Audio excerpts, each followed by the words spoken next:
నమస్తే అక్క. అక్క నమస్తే అక్క.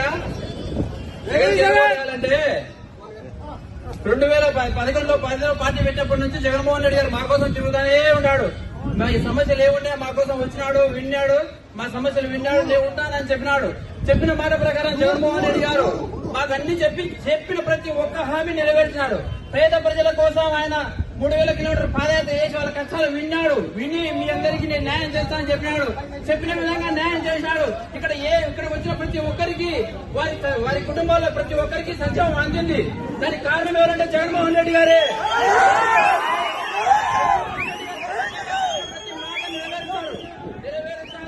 ఆయన మా కోసం ఉంటాడు కూడా, ఎప్పటికి కూడా ఆయన మాతో ఉంటాడు. మీరు అన్ని ఇప్పుడు చెప్తున్నారు కదా, మీ కుటుంబ సమస్యలేవో మీరు చెప్తున్నారు, కారణలేవో అవి మీరు వ్యక్తిగతంగా ఉన్నాయి. కానీ మీరు ఈ రోజు తెలంగాణలో కూడా చెప్పారు, నేను తెలంగాణలో ఉంటాను, మీకోసం ఉంటాను, పోటీ చేస్తానని చెప్పారు. అక్కడ పోటీ చేయలేదు, మీరు వచ్చారు. మీ మీద మాకైతే అభిమానం రాజశేఖర మిమ్మల్ని మేము అభిమానిస్తాం, అక్కడ కారణం లేదు. కానీ జగన్మోహన్ రెడ్డి గారు మా కోసం ఉన్నారు, ఆయన ఉన్నారు. మాతో రాష్ట్రానికి అభివృద్ధి చేద్దాం. తప్పకుండా మీరందరూ మాతో కలిసినట్టు రండి.